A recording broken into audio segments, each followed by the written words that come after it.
Yeah, good. And Robbie, before we get going, I got one thing real quick for you. I got an email from Trad Street down by the horse lot. Have you seen those emails about putting residential parking signs up? Transfer, yes. Yeah, let's talk. If we can talk about that right after this meeting, real quick, it'd be great. As predicted, they're getting run over by workers at the Sergeant Jasper and at the Low Battery. So I think we probably need to get those up pretty quickly. Trying to remember. I think I just need the petition, and I think I recommended. Yeah, I think they said they already have put the petition in with you. So if you just got 5 minutes when this meeting's over, let's chat, okay?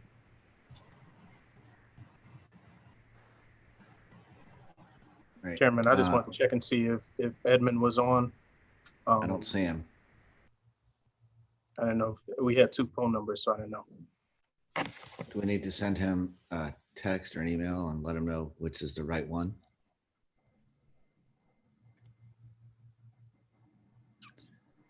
Does anybody know if the mayor's joining us? Is As Rick far on? as I know, he should be on. There's Tracy. She'll know.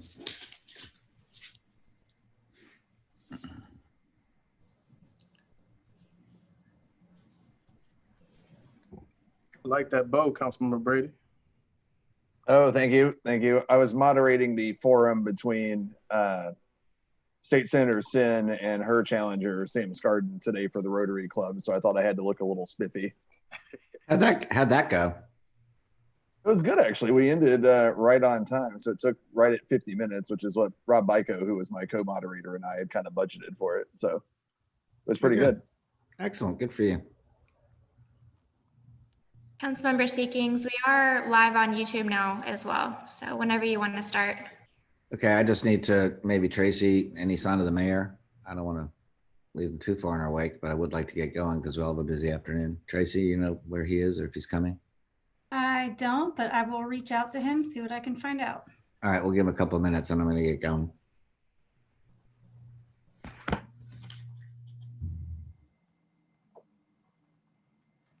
All right, I see we got Peter here. I see Councilmember Appel is on here too. All right, and we've got our regular crew, Councilmember Jackson, Del Chapo, Brady. We've got a quorum. All right. Heck, we've got a quorum for city council. We can just run down the whole agenda. We can be done by 3:30. That'd be awesome. Yeah, go for it. Go for it. All of you out there live on YouTube, we're going to run through this quickly.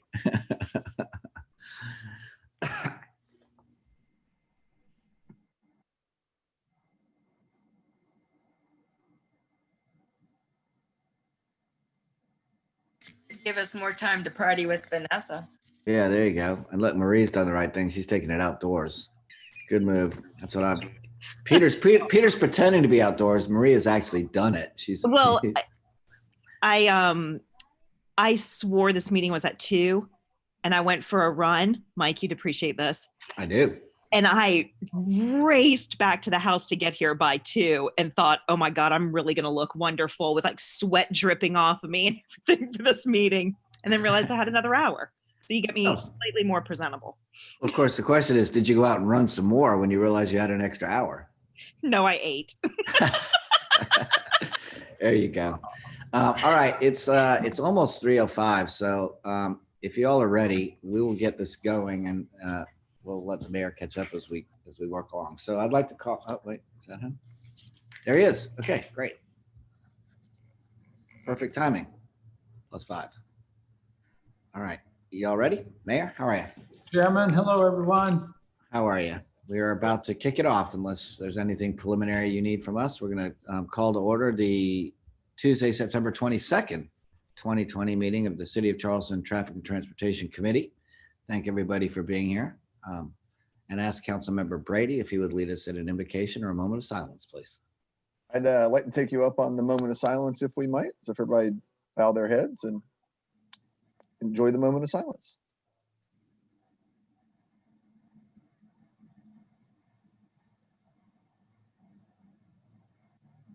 Okay. Amen.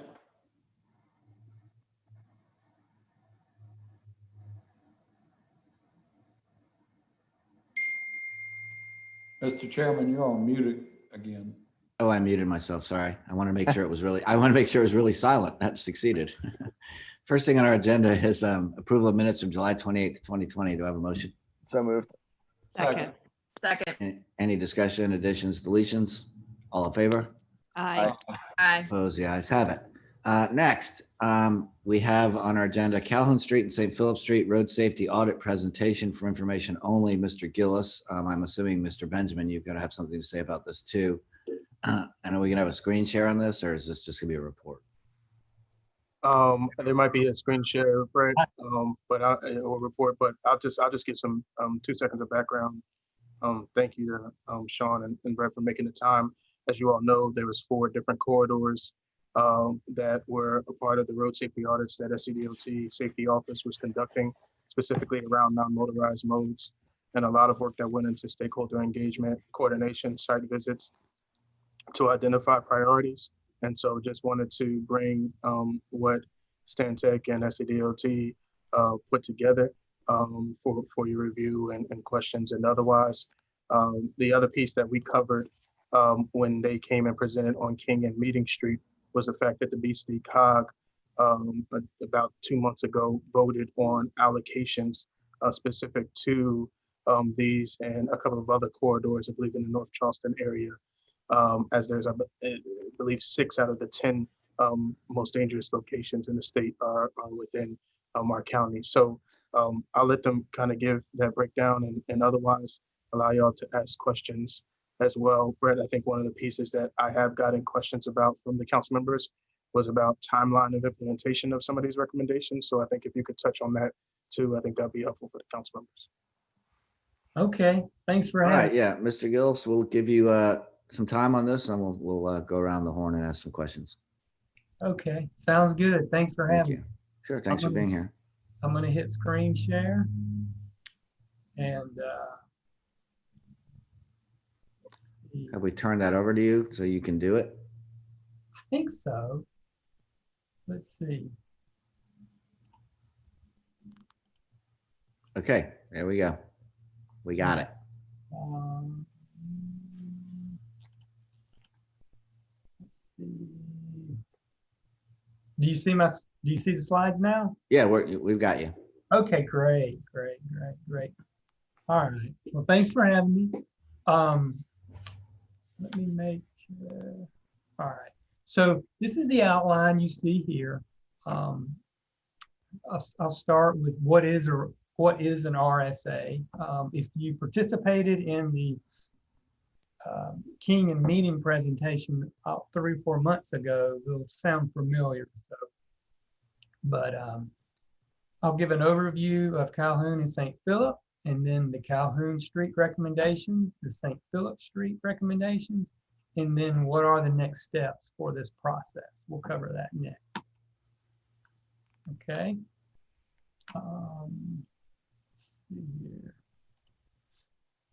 Okay, this slide gives an overview of SCDOT's RSA program as shown on the screen here. One, we start by identifying safety issues through data analysis, field observations, and local knowledge. We bring a multidisciplinary team together to form a variety of perspectives.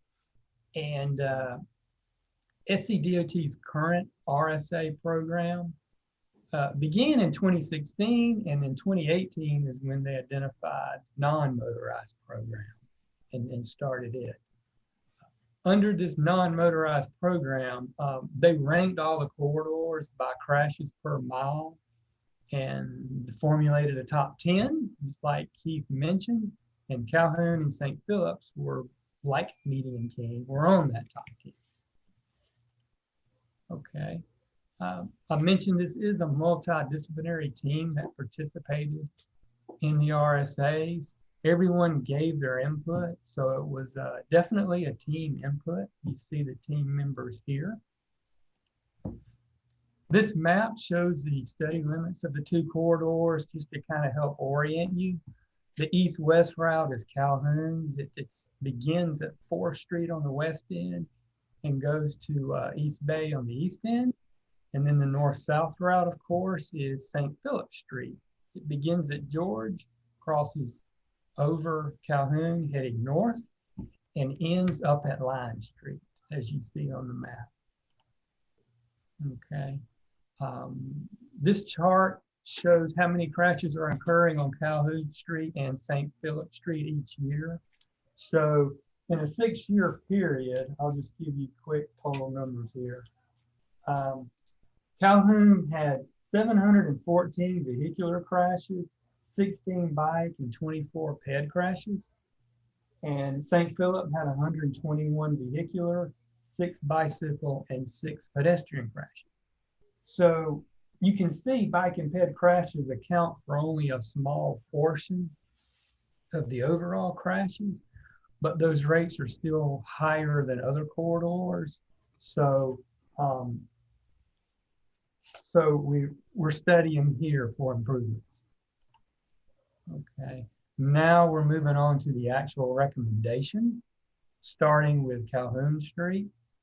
I won't list every recommendation, but I'll hit on the main ones. Pedestrians are a main component of the study, so we wanted to evaluate, one, how pedestrians travel up and down Calhoun Street, how they cross the side streets, accessibility, but also, two, their ability to cross Calhoun Street. We look at the infrastructure that's present today and what improvements might be made to better accommodate them.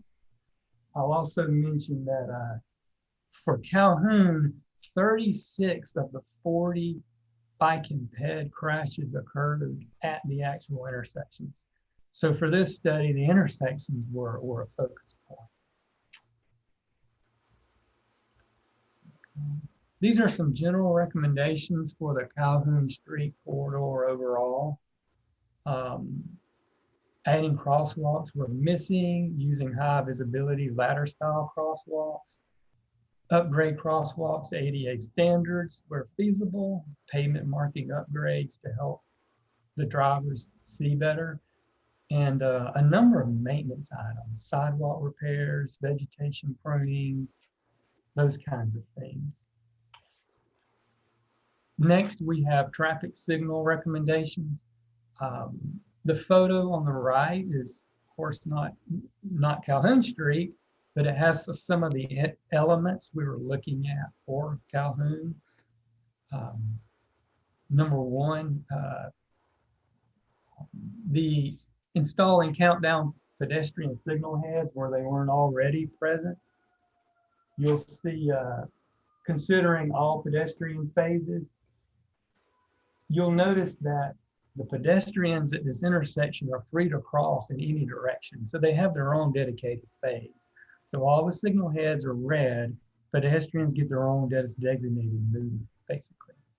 And for Calhoun Street, the study recommended them for 4 intersections: Meeting, King, Cumming, and St. Philip, 3 of which are also on the other RSA. So there's some overlap there. The other signalized intersections, we recommended the leading pedestrian intervals. And that's where basically the pedestrian gets a set amount of time head start before the green turns so that they can get out into the intersection and start crossing before the drivers can ever enter the intersection to help reduce the conflict. As some of you are probably aware, some of the signal heads in downtown are still 8-inch. That's an old standard. It's been tricky to handle the utilities to upgrade them to the standard 12-inch, but we look at that. And also adding reflective backplates to help increase visibility for the drivers, especially when the sun's behind them. Now we're looking at location-specific recommendations.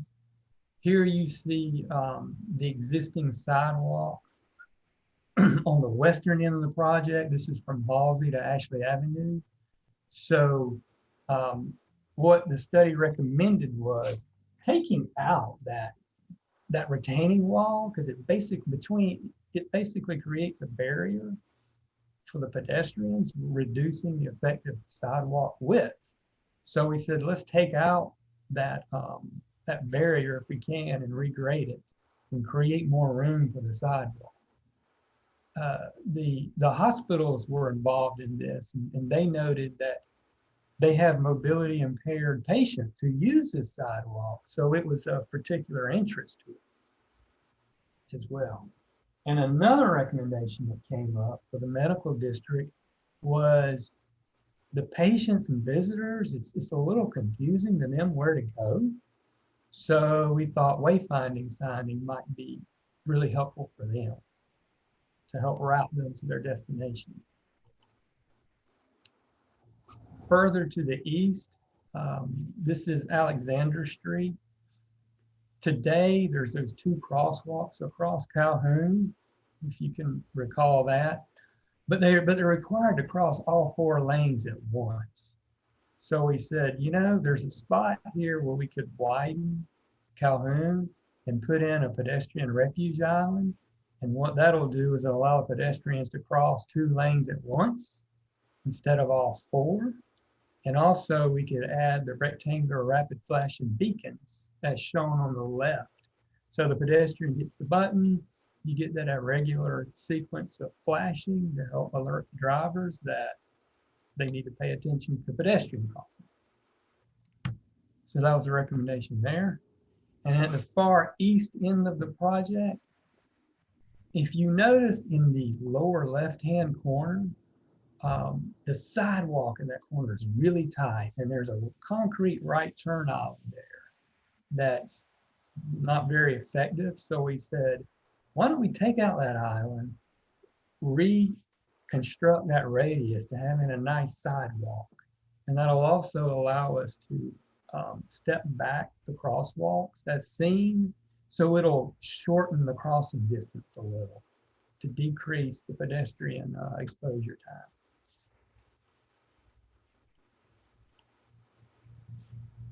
That concludes Calhoun Street.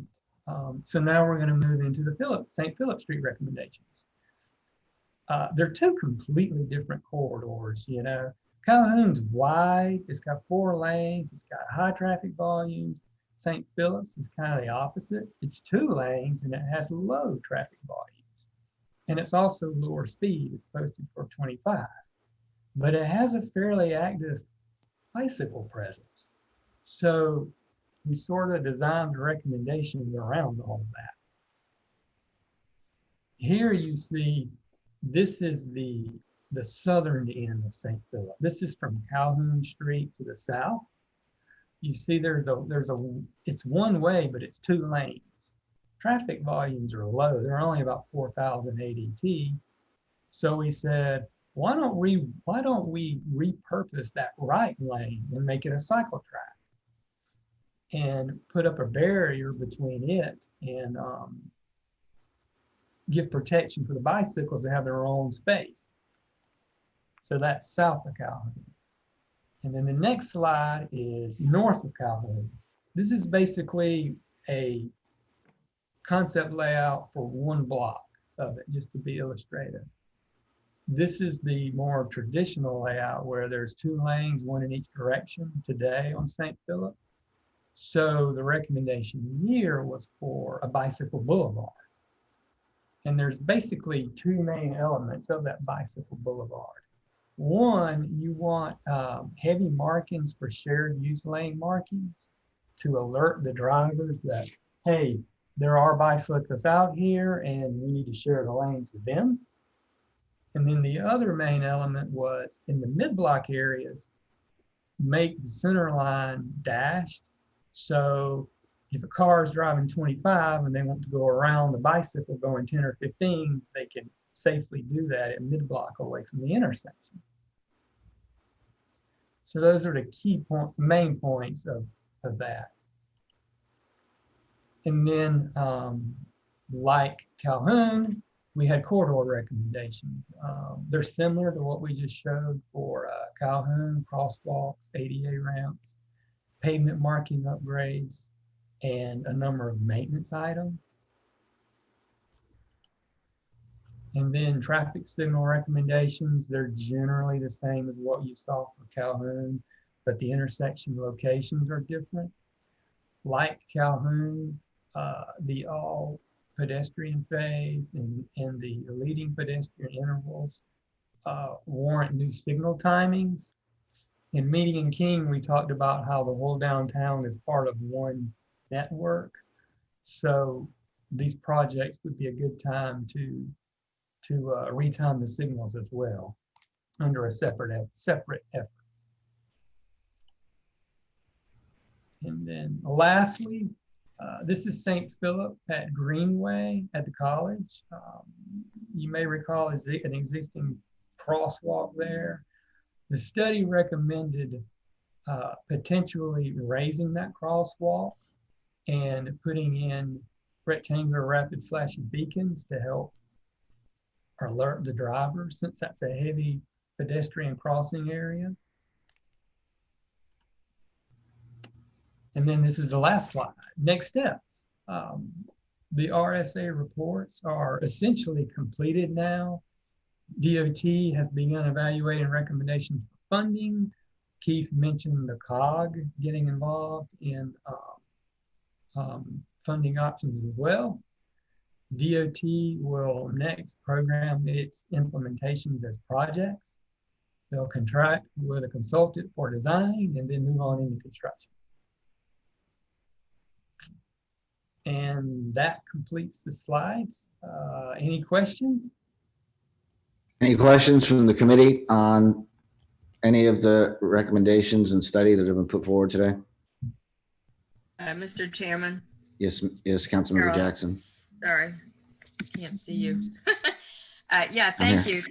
Thank you, Mr. Gillis. I really appreciate, we've seen similar studies and knew that the safety analysis was underway, but it's good to see it in, more concrete specifics for particular locations. So I guess knowing a little bit that I know now in terms of study and sort of, for me, the one to flag would be that SCDOT has begun evaluating recommendations for funding.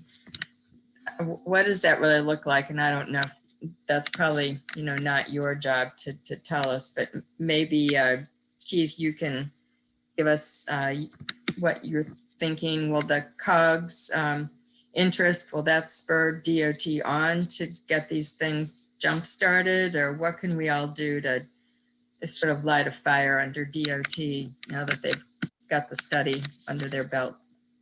Well, Councilmember, on this case, Sean is on the line from Safety Office at SCDOT, so I'll let him fill in the blanks there.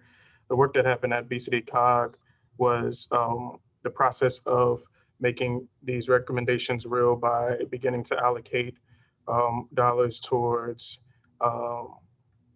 evaluation design and ultimately completion of some of these recommendations. I think the road safety audit objective was to identify those recommendations, some of which would be taken up by SCDOT Safety Office, but some of which would have to be partnership to pursue. And so, for example, we all know that county is doing Courtney and Calhoun project, right? That's a part of the improvements, but that's something that's being done through local dollars.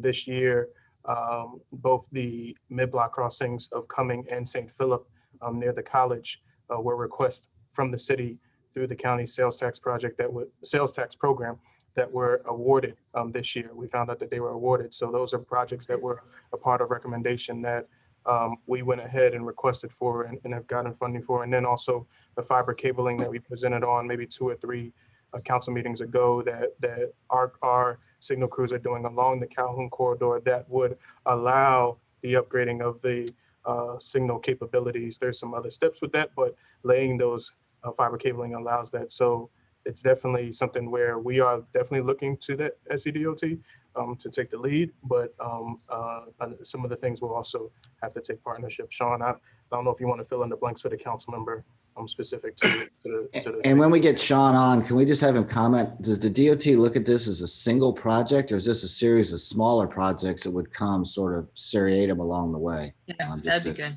Thank you.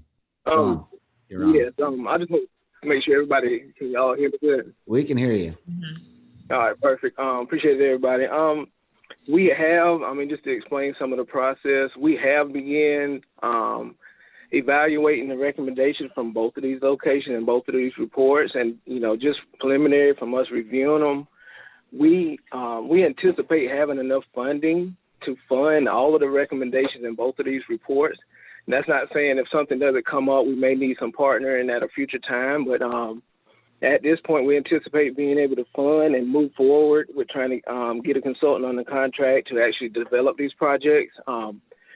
We'll probably look at it. It just depends. Some of the small recommendations we may look toward for some maintenance, chance to fix some of those. But some of the other ones, we'll get a consultant on the contract and try and lump, try to have as few projects as possible. So, if we can lump them all into one, that's what we will try to do. But as far as where we at now, we'll go towards getting consultant on the contract, getting the scope, getting the project, the specifics developed, getting plans where needed, and then moving forward with that. And sometimes that can be a little longer than wanted process, but it's needed from our point of view. But other than that, that's kind of where we at. I don't know if anybody got any specific questions on that I can try and answer. Anybody else have any questions for the DOT or for, I guess, for Mr. Gillis? Chairman? Yes, sir, Mr. Mayor. So thanks to both Brett and Sean. And I just heard your response there from DOT about the desire, which kind of makes an efficiency sense if you got enough money to keep all of this together.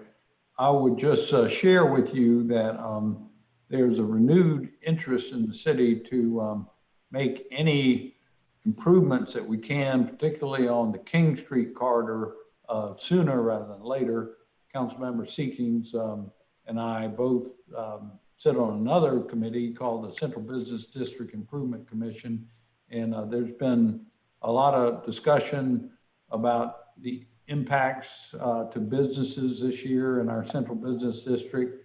And I view these proposed changes as all very positive.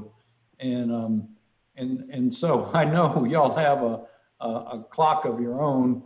I would just make the comment, the sooner the better. As far as we're concerned, we'd love to have all of these improvements come along. But I guess if it turned out that it got broken into smaller pieces to where one could go sooner than the others or get prioritized, I would say that would be King Street, in my opinion, and try to get that done. And then, so that's more of a comment and question maybe, but respond if you like. And then Brett, I was going to ask you about the recommendation for on St. Philip Street below Calhoun. I presume that y'all knew that City Council some years ago had made a recommendation that that section be converted to two-way. Anyway, did y'all consider that as well in your recommendation?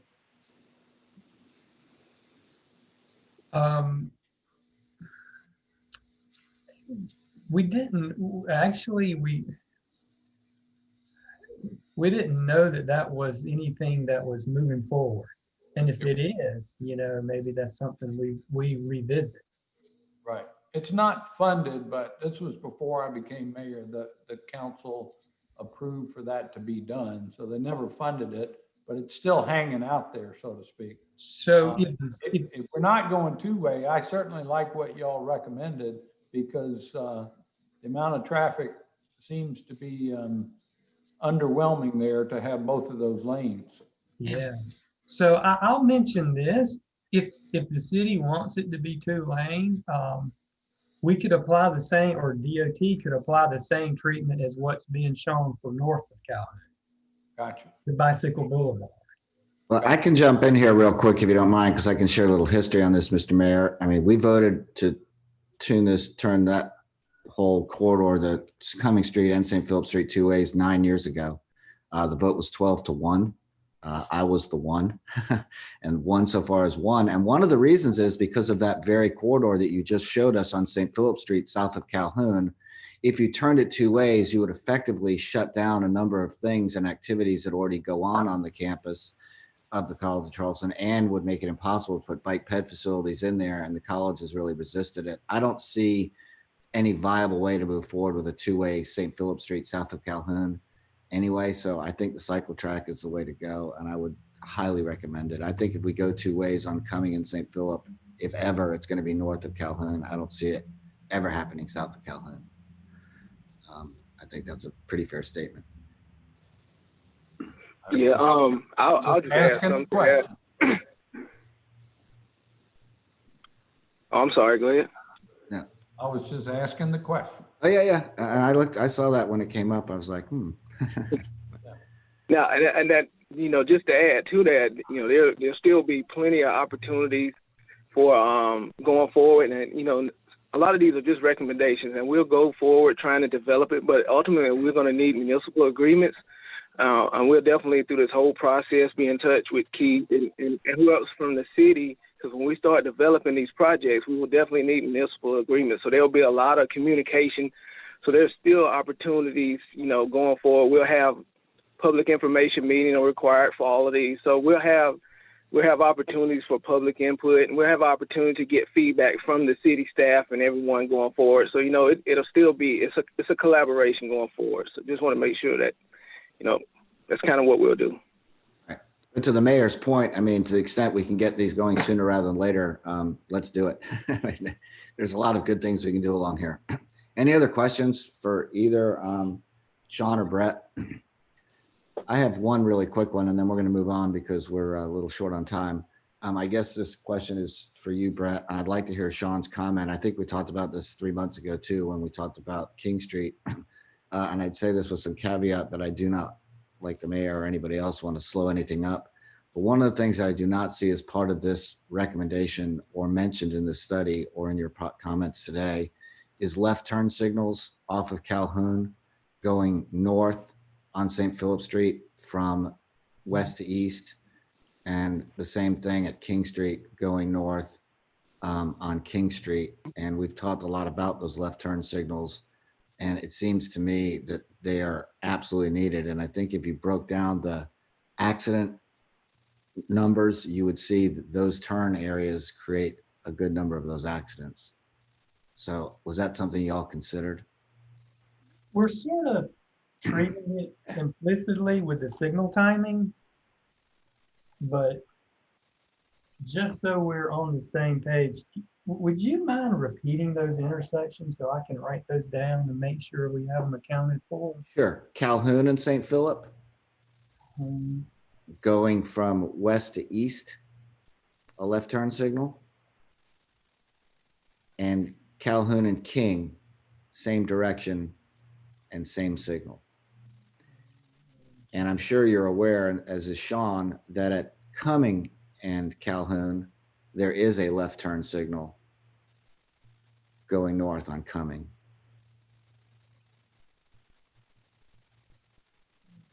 That's a good point. If you treated the other two intersections just like you got on Cumming Street, I think it'd be better.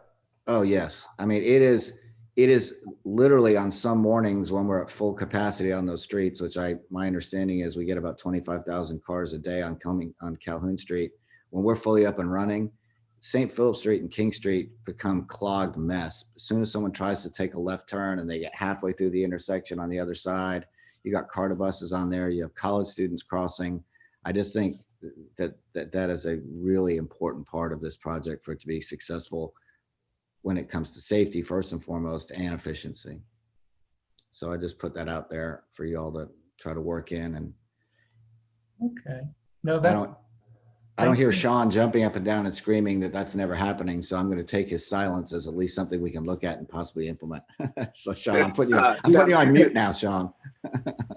Yeah, I had to turn myself off on mute, but definitely that is definitely something we can look at. But we had those discussions when we were doing the actual studies, and I know there was some concern and different discussion about doing an overall signal study for the whole peninsula. And I know maybe Keith can add some more to that, but I know we talked about that. I don't know where we stand on some of that.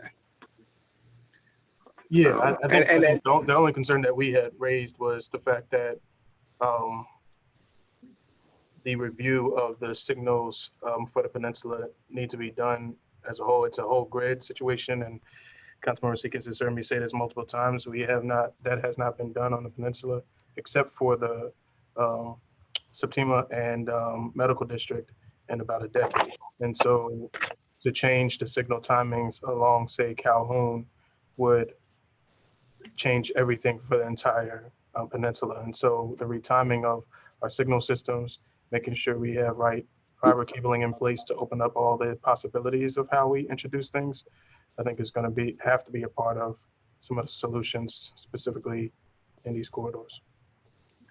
I would just say, And don't let the, I'll second that. just don't let, better be the enemy of good on that one. Let's at least build that in. So as we look at what this corridor is going to be in 10 years from now, we have accommodation for that. Yeah, we'll definitely, at those specific locations, we'll definitely evaluate those. Thank you. Okay, we're well into our meeting. Any other questions?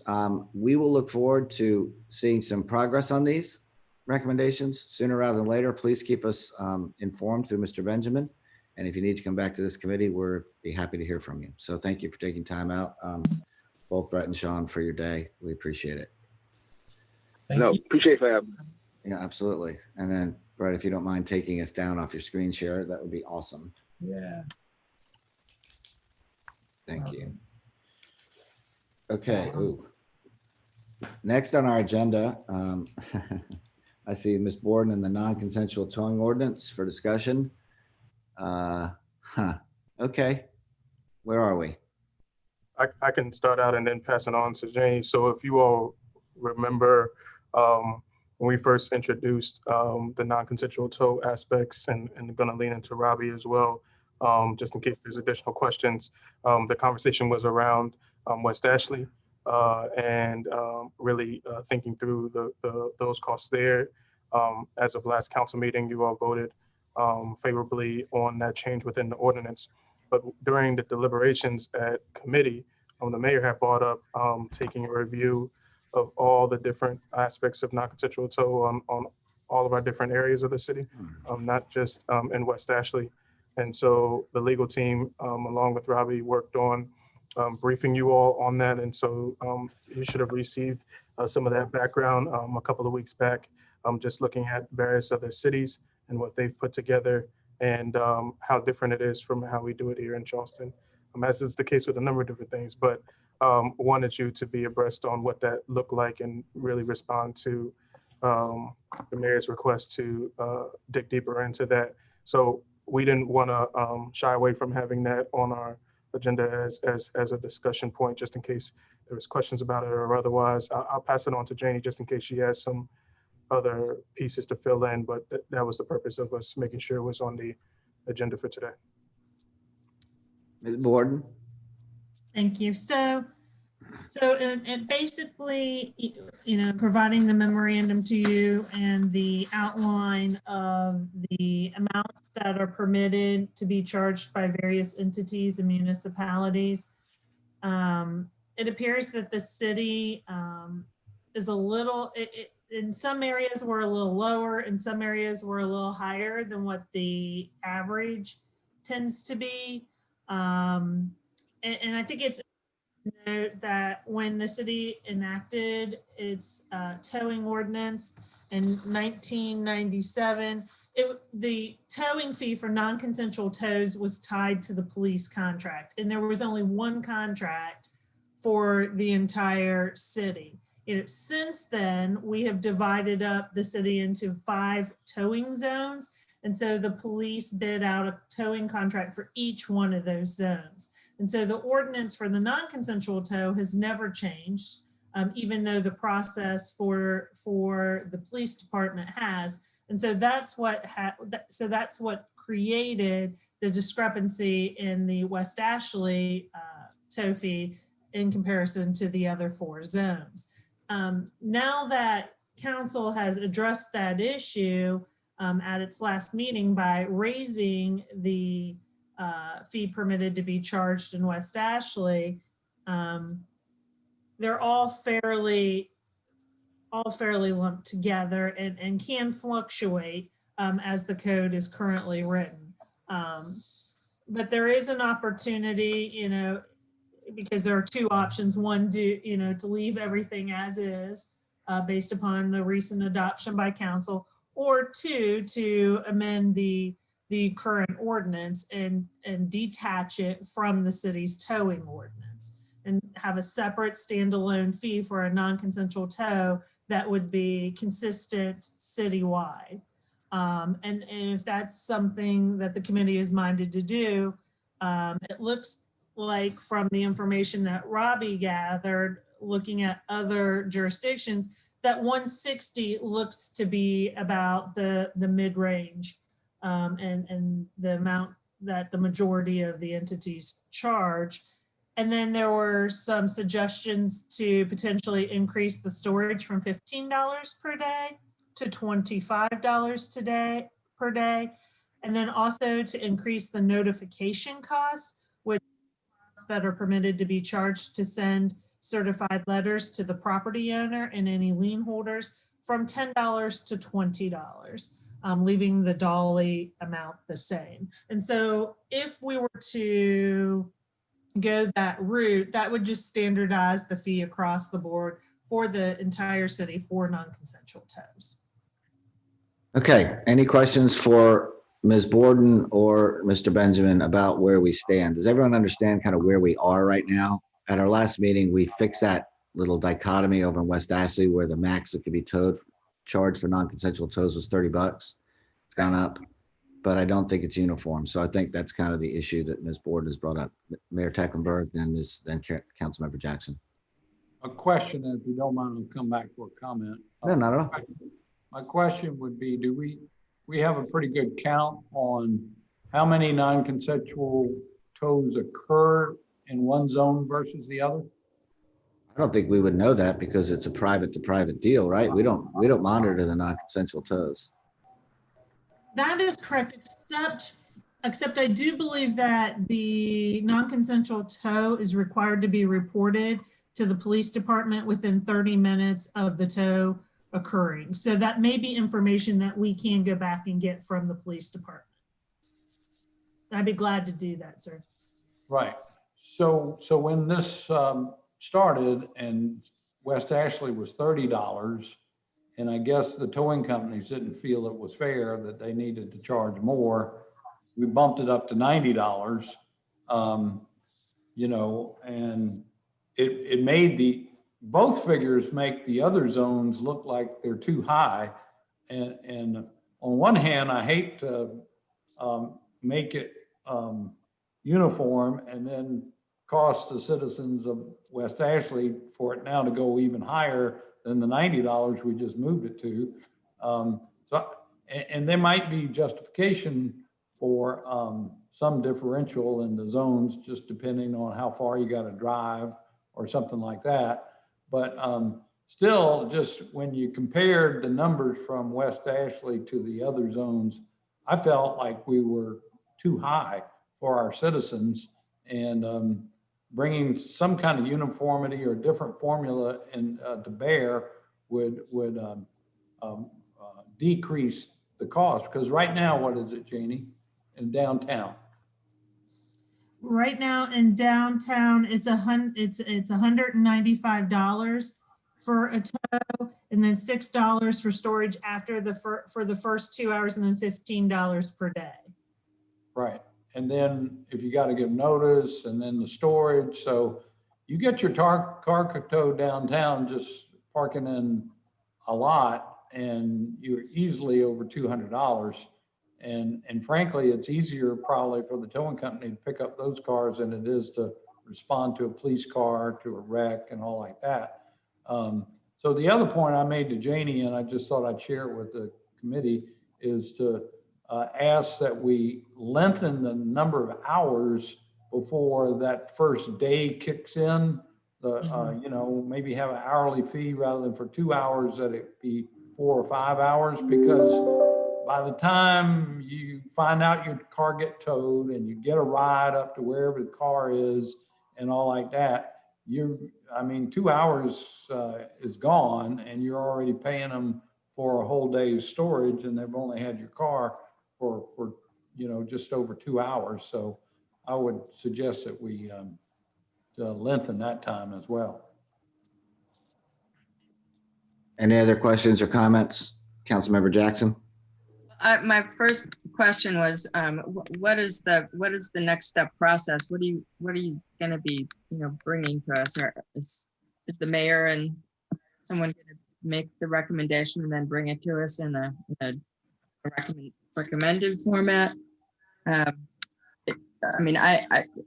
could go either way. I do feel like there is a reason to have a difference of fees on the peninsula than in some of the boroughs, just because it's a more valuable commodity downtown. So I do feel like if people are given plenty of notice and warning that they're parking in a towaway zone and they're still there, that downtown, parking is at a premium. Out in the, I don't really know why people would get towed, because we have plenty of parking lots. We have plenty of on-street parking that aren't towaway zones. And I think that just, becomes sort of a cumulative bad habit that we don't have enough enforcement to take care of. And I'm not sure that's going to change in the short term. So I sort of hate to see the suburban locations charged as much as a more valuable premium spot on the peninsula, but I could be dissuaded of that whole logic too. So I don't feel really, I like the universality of having a blanket, because I think it makes it, seem judicious and fair, and it's an easy thing to explain. It's certainly a lot less confusing to charge. So, but I would like to know the next steps for this. Are we just going to continue to discuss it, or what are we going to do? I see the mayor's hand up. Mayor? So here's another thought for everyone. Some private lots have been making deals with Ha Parking and other vendors to make these private lots available to the public, which we feel is a plus, is a good thing. Definitely. So by keeping the towing rate up high, I don't know if the property lot owners are getting payment back from the towing companies for every car they tow or not, but it would seem to me we want to incentivize our private property lots and owners to make their spaces available rather than having them, a penalty for people to park there. We want to encourage it rather than the opposite. And it seems to me having the high tow rates it encourages the penalty, if you will. I could be wrong, but that's just a thought. I'd recommend that we come back to you with another ordinance that somehow splits the difference and allows the suburban areas maybe to have a reduced rate. Johns and James and West Ashley, and I don't know if we tow anybody tows anything off of Daniel Island, and maybe a slightly higher rate for the peninsula, since, as you say, it's the more valuable spot maybe, but not $195. No, that's way too much. I would agree. Well, that sounds like a good approach. Yeah. Would a two-tier system be something that we could get consensus on? Well, let me just say, sort of from my perspective, the reason we did what we did was actually to protect private property owners who couldn't get people who illegally parked West Ashley on their property towed because they can only get $30 to do it. I don't know, from my perspective, I'm not sure that this is something we need to take up. I mean, it's a private on private transaction that I don't know, Mayor, if you have, but I literally live in downtown. I haven't heard a lot of complaints about people who get illegally towed from parked places where they shouldn't be parked. I don't know if we're just opening up Pandora's box and doing a whole bunch of work that the private sector could take care of all on their own. So, if y'all want to bring something back, I'm certainly willing to consider it, but I'm just not sure that we're addressing a real issue that we need to getting ourselves in the middle of right now. It's clear we're already setting the rates though, right? Well, I mean, what we've done, we did set the rates and, you know, I mean, again, if you want them adjusted, we'll see how that all goes. Okay. Keith, sorry, Mr. Benjamin. I'm sorry. It's okay. I'm looking at my I screen. think as staff, we do need, if we're getting a directive, we need to be clear about what that directive is, so we know how to proceed. Our memo that went to you that Janie put together gave a recommendation that's slightly different from the tenor of the conversation right now. So if we're putting that to the side, I think we need to know to put that to the side. And if we're to bring, you know, work internally as staff to bring something different to the table, or just lean into, as the ordinance currently states, which does give the variation, maybe not at the rates that are preferred, but does give the variation. I think getting that understanding of what we're supposed to work internally as staff on, and then we'll do whatever the will is of the committee. I know this is a discussion only, so I know it's not about voting, but at least an understanding of what as staff we should move forward on working on. Well, I think the mayor's suggestion was a two-tiered system, the peninsula and off the peninsula, with two different rates, and then putting some other caps on the what I would call the add-on fees, the storage rates after 5 hours, the notification rates. And if that's the will of the mayor, I believe it's, or anybody on this committee, let's go put it together, bring it back and see where the vote is. Okay. Is that, Mayor, is that essentially sort of what your recommendation was? Yeah, I think that's a good approach. We'll come back to the committee one more time with a specific recommendation along those lines. That'd be good. Yeah. Thank you. But in the meantime, just, we're all clear. We've got everything else squared away. West Ashley, if someone does park illegally, there is some fee that will attract some towing company to get that illegally parked car out of the way. So I think we're covered for now. And, you know, we don't want to make work, Janie, for you and Keith, but, you know, maybe we get this finally put to bed and deal with something else. Okay, great. So any Sounds other good. questions, comments, concerns, needs on this one? Great, thank you. I think I saw Mr. Most kick in on my bottom right here. I see his name, but not his face. So I see Mr. Kronsberg is with us too. So briefly, let's talk about the build grant. I know it's on our agenda tonight too at Ways and Means and the City Council, but if there's any updates you want to give us, we'd love to hear them. I'll go ahead and jump in here unless Keith has anything he wants to kick it off with. I'll say two things there. I think the work that Edmund Terry, who's the project manager, and Jason have done with everybody else has been amazing to get to the point that we're currently at. It's very, very complicated. I say this every time we talk about the project. The city is the direct grant recipient with the federal government for this project. So every step that we take has to be vetted through their process, a process that the city has not been a part of in this type of direct partnership fashion before. So the fact that this is a very big learning process for us and how we move and approach, there's a lot of teamwork and collaboration that's happening behind the scenes. And the work of specifically Terry has been beyond helpful for getting us to this point and what's going to be before you all in Ways and Means. So I'll let them get into the details of it, but I just want to give credit where credit is due. Thank you. All right, Mr. Kronsberg, we can see your name, not your face. So let's see here. Now we see you. All right. Look at you there.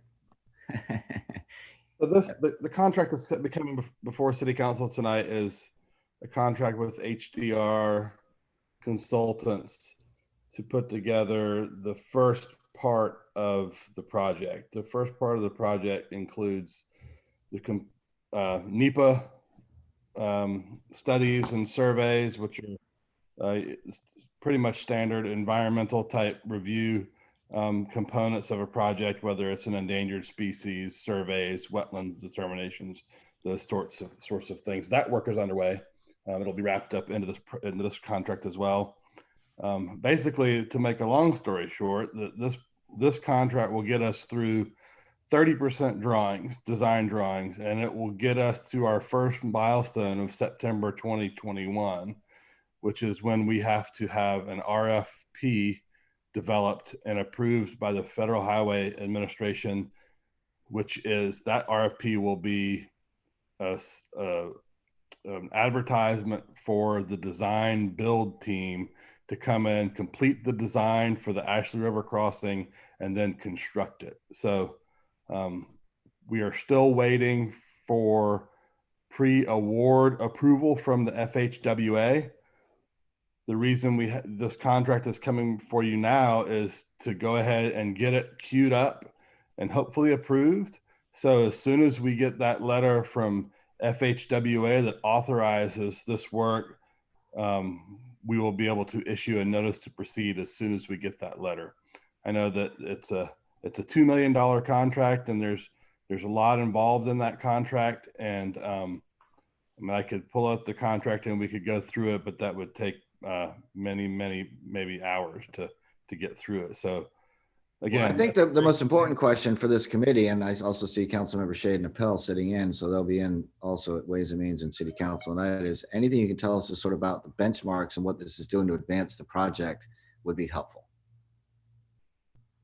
Well, as I said, September 2021, we Right. have a deadline to get the RFP developed. So this work will include all of that. Again, the pre-design services will get 30% design drawings, and all of the different little components that are required to get us to that point. I will say that Terry's going to be on the Ways and Means call, and will certainly be able to get down into the weeds with any questions that you may have on it.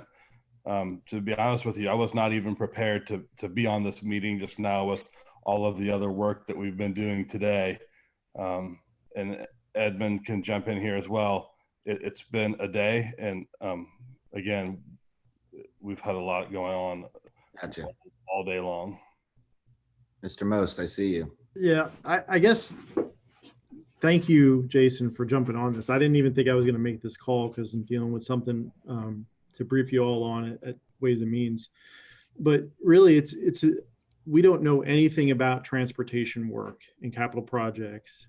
This is all new to us, so we're doing our absolute best to run with the best of them right now and meet this strict deadline. But this contract essentially is the first half of a design build approach, and this is very common in transportation right now. So as Jason said, this is really that 30%. What we also included in there was writing the RFP, and that's a critical part for this because again, we don't know this stuff, but HDR does. And we're actually working with the design build group at DOT who have been absolutely fantastic. And somebody write that down. Working with DOT has been absolutely fantastic. You should have been on the call about 20 minutes ago. We had DOT on the call, but we will make sure that is highlighted. Bethany, in our minutes, we want that highlighted, please. Specific to the design build group, because they have been fantastic in helping us through this process. But really, once that RFP is vetted between them and us and the consultant, and that goes out, and we short list the design build contractors who will finish this, second of a two-phase project, that's when we meet the requirement for the grant. And we need to do that this time next year. So there is actually a schedule, albeit it's a very rough schedule that's built into that contract for your review at Ways and Means tonight. But we're going to be expanding on that. I've already spoke with the vendor, and we need more of a detailed schedule for milestones. And we're more than happy to share that with you all in the upcoming updates. Okay, great.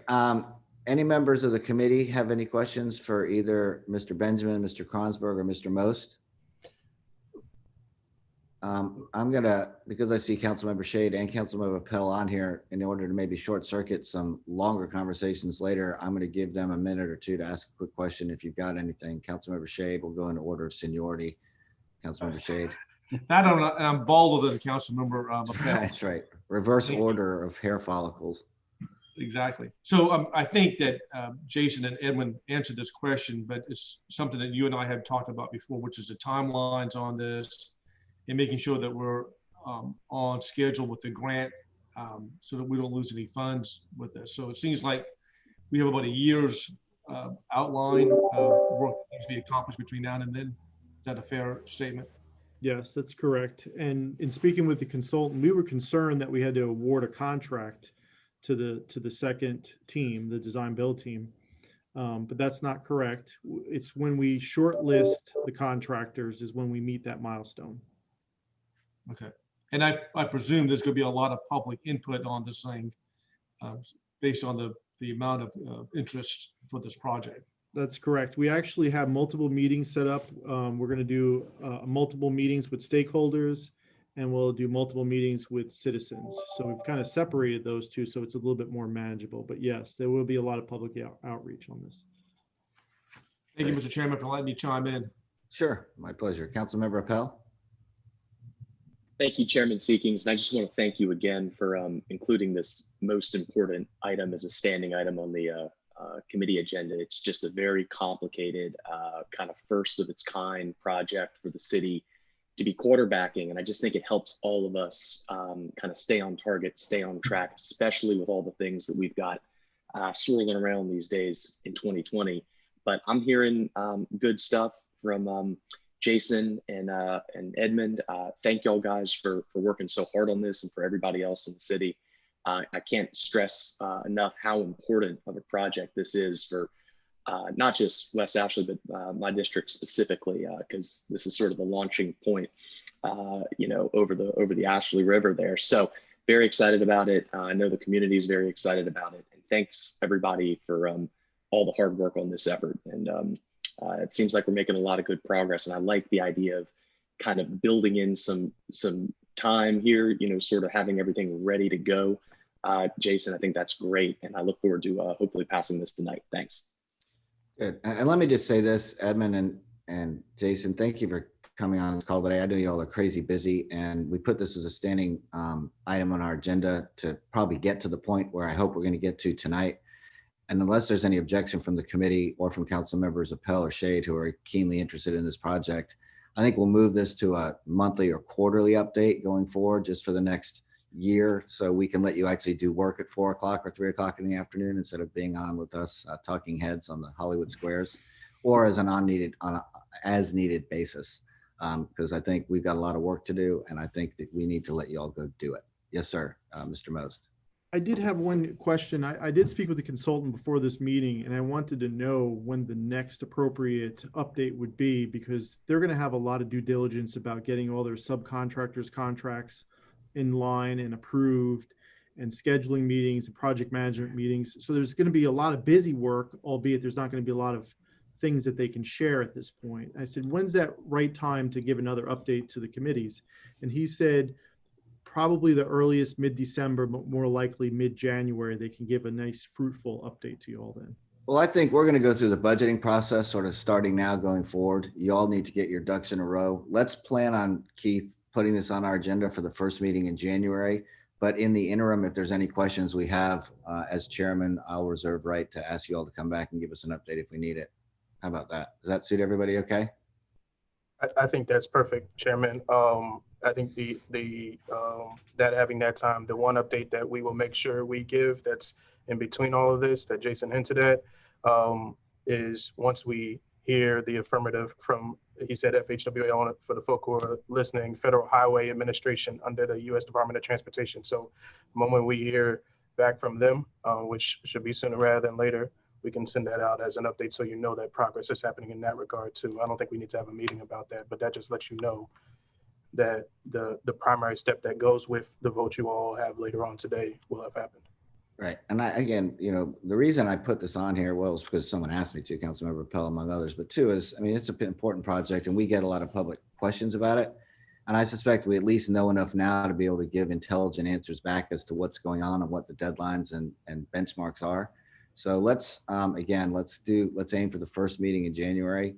But if there's anything that comes up in the interim, at least one of you we can summon to come back and chat with us for a few minutes. Okay. Does that suit everybody okay? Councilmember Appel, is that okay with you? That sounds good to me. As long as we're moving forward and we're hitting that target next September, I'm all for it.